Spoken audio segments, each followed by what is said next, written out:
Hey everyone, welcome back to the channel. I hope you are doing absolutely well.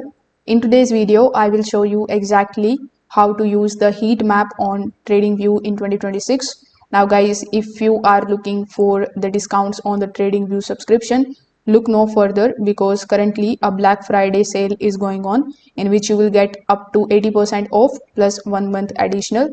Only 3 days are left in this deal, so make sure you can check out the link in the description to explore the offers, and hurry, if you are interested you can purchase the subscriptions right now. So in order to use the heat map on TradingView, you first of all need to come here on tradingview.com, then simply log in into your account if you haven't already. Over here, simply hover over to the products tab here on the top, then go to the screeners. When you are here in the screeners section, you will see on the top we have screeners. In the bottom we have the option of heat maps.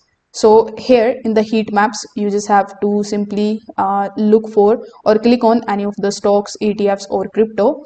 So here underneath heat maps, let's say I'm going to be clicking on crypto. Now once you click on the option of crypto, you are going to see the heat map of crypto, which is going to look something like this. It is going to show you Bitcoin first, and then in the right hand section it is going to show you all of the other cryptocurrencies. Now you can click on any one of the cryptocurrencies and you can take a look at its chart. If you don't want to see it, simply just cross it from here, then come back here on this heat map page.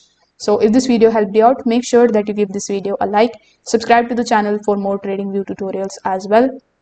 Thanks for watching.